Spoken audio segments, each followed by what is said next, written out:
You're watching DD India News. I'm Mark Lynn, and for more on the US-Iran flare-up once again, and for a deeper analysis and context of the situation that's arising out of this escalation, we are joined by Dr. Alvite Ningthoujam. He's the Deputy Director of Symbiosis School of International Studies from Pune. Thank you very much, Dr. Ningthoujam. Now, how do this renewed US-Iran hostility, how does it impact India's concerns? That's energy security, shipping lanes, diaspora, all that. Thank you, Mr. Lane, for having me this afternoon. This is, again, a very concerning development. We felt that there were a little bit of a normalcy returning back to, but of course that had come with a bit of uncertainty because of non-clarity of where this conflict is heading, particularly in terms of these negotiations hanging in the air, particularly between Iranians and the Americans. But again, when we look at the developments right now, India, of course, would have factors to be worried about, and particularly looking at the manner in which we have been building up our relationships with almost all the countries, not only in the Gulf region but with the wider West Asian region. That includes our ties with Jordan, Israel, and all the other non-GCC countries. And we have been discussing ever since the beginning of this conflict on 28 February how this conflict, if it prolongs for a very longer period of time, if it continues for a very prolonged period, how this is going to affect our energy security and at the same time our economic security.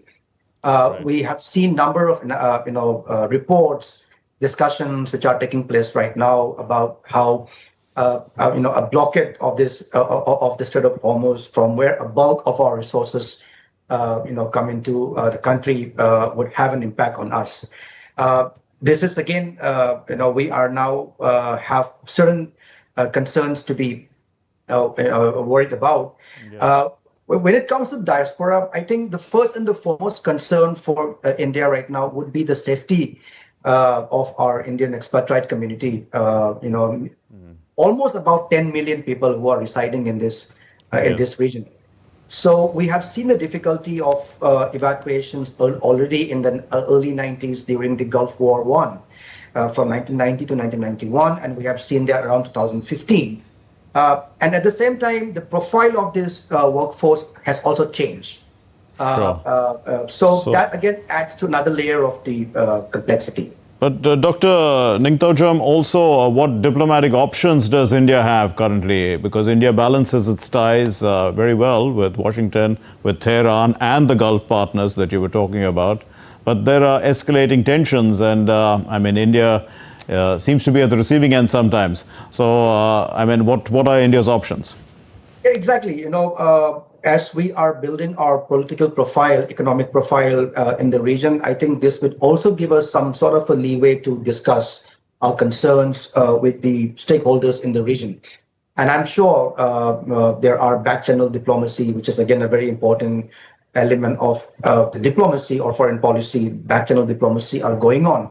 The fact that we have been engaging with all the leaders or the countries, be it Iran, be it UAE, be it Israel, Saudi Arabia, or all the other countries in the region, is an indication that we are taking really serious stock of the situation which is developing from this part of the world. But again, how much of a leverage do we have is the question that we all have been asking ourselves in the last 2.5 months' time. Right. But as we are growing, even the Iranians have not shut their doors to Indians. They continue to talk with us. We have a very robust channel of communication with Emiratis, with the Saudis. Our NSA was there in Saudi Arabia and UAE. The foreign minister was there. And at the same time, we have a very high-level channel of telephonic communications between our top leaders with these players in West Asia. So I think that would be a very good platform. And that is, I think, a platform for us to raise our concerns. And at the same time, we also have seen how our neighbors have, tried to be a broker of peace in this conflict, and not much has taken up in that regard. And I think this should also be some sort of a message to the Indians that perhaps we could also try to give some kind of a platform to the warring countries for them to come here and discuss, the stalemates or the sticking points that continue to remain till today. Dr. Ningthoujam, also, I mean, you did mention that it's already two months plus into this conflict. So has India already moved beyond the Strait of Hormuz? Because, I mean, we've been having these daily briefings and things like that. India is already accessing oil from different places. In fact, last month, a lot of oil was accessed from Venezuela.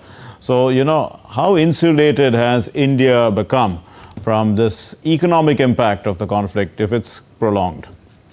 See, I think if this war continues again for a few more months, I think we have certain concerns to be worried about, particularly in terms of the volume of oil and energy that we are importing from some of the regional suppliers in West Asia. For now, we have been diversifying our sources. Diversification has become a very important component of our foreign policy in all the fields. If this continues, we will have certain concerns about the costs, like the shipping routes, the freight charges, the insurance premium that we have to pay. All of them will become a lot more costlier.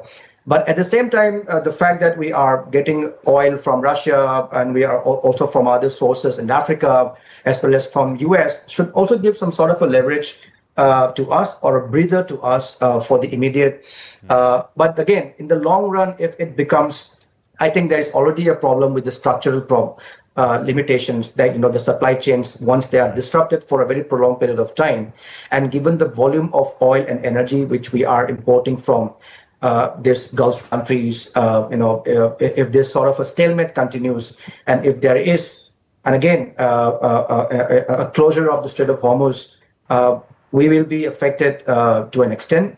Right. But I'm sure there are already some plannings being done by the ministries or the government in New Delhi so that we can mitigate any other challenges that could come to us.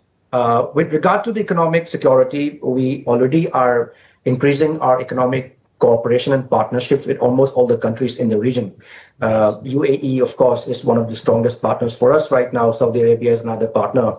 But if there are internal or regional turmoil that remains unresolved, the ability of these countries to partner with India or to continue trading with India will also be curtailed. And that's when some sort of an impact could be felt on us in terms of our economic cooperation. We leave it there. Thank you very much, Dr. Alvite Ningthoujam, Deputy Director of Symbiosis School of International Studies. Thank you for joining us and putting that into perspective for us.